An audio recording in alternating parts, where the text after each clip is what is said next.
Hey guys, this is Wren. So, let's see. Web blogs, video blogs. Oh, somewhere around here I have a cat. What am I going to talk about today? Well, what am I thinking about today? I'm thinking about music. I'm thinking about learning new things. I'm thinking about trying new things.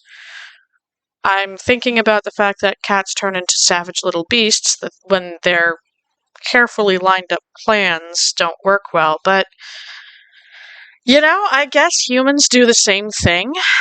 I say this because my kitty was not entirely happy with the fact that I am sitting and not all available to all of her plans.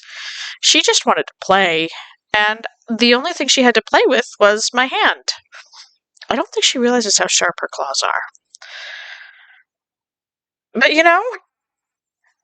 every animal has some version of that. Once animals are adults, most adult species prefer to have a basic knowledge. The ones that rely on any kind of intelligent thought prefer to have a basic knowledge and awareness and understanding of how things around them are supposed to work. And when the things around us don't work the way we expect them to, we wig out.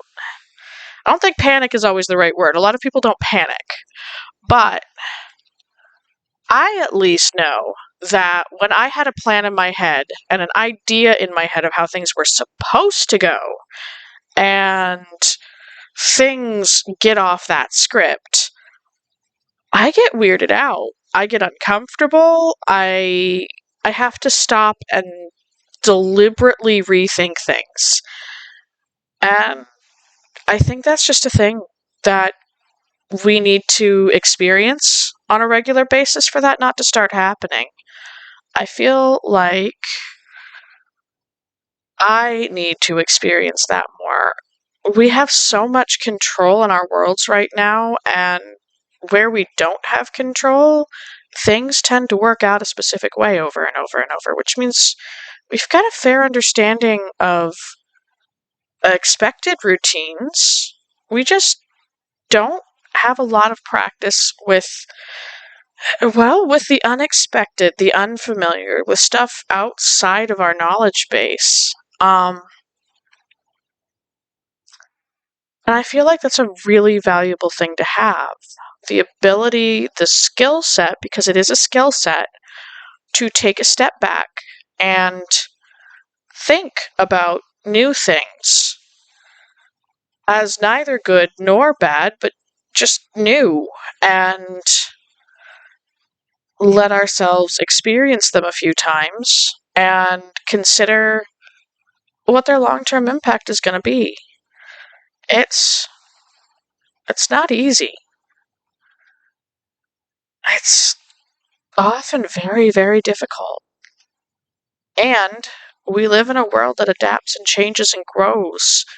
So we're always going to end up with new situations. And knowing how to take a step back and not gut react to a new situation, it's a critical skill. Oh, um, it's also a skill that takes a lot of emotional energy to maintain it. And even in situations where people are constantly adapting and have a whole lot of practice, there are still consequences to not having stability, to not having that kind of control, to not feeling like we have the ability to expect things to go a certain way and have them turn out the way we expect. And it tends to cause stress. Most of the people in constantly adapting situations tend to be kind of high strung. Some people are just so solidly healthy and have strong support networks and can handle it. I'm not one of them. it's not much of an issue that I'm not one of them. Because a lot of things in our lives do follow expected routines. And we do have a lot of control. And if I can expect breakfast to cook up the way that I know it will, I mean, physics alone means that my eggs are going to cook about the same way every time if I'm cooking them in the same pan at the same heat. Until somebody gets a magical cockatrice creature with completely weird eggs that just don't behave the normal way, that's going to keep right on being true. So I have routine in my life. I don't need to be able to constantly adapt and handle chaos all the time. It's not a thing I need to do. And I'm happy about that. I'm content with having routine in my life. Routine is also very important. And I wish I had more new experiences in my life. And one of the reasons I like talking to people kind of across the board is that it means running into new situations, new ways of thought, new approaches to things. Diversity is key to health. You can look through the world, and over again, we see that in situations where everything else is crowded out without having somewhere nearby to go to, stuff dies off. It establishes well, and it takes over. And if it's the only thing there, it goes through a thriving period for a little bit, grows to fill empty space, grows to fill its niche, crowds everything else out. And I can't think of a single situation where a single type of thing is then able to sustain itself.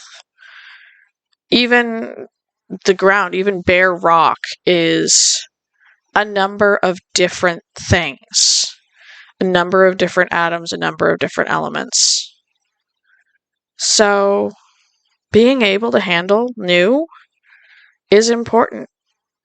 Going out and encountering new and with the genuine, hey, let's work at this, let's focus on this, let's learn about this as a new thing that might be good, it might be bad.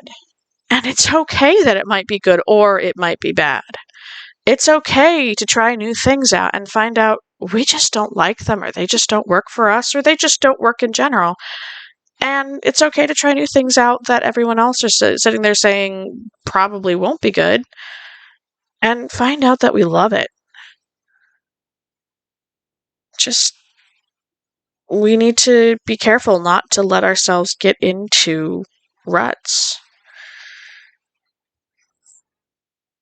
So, that's my thoughts for today. I'm going to go see if I can hunt up the claw trimmers and take care of my little savage beastie before she manages to give me something that I actually need to treat with more than just soap and water. You guys have a good day. Remember, your thoughts are important, and so are your emotions.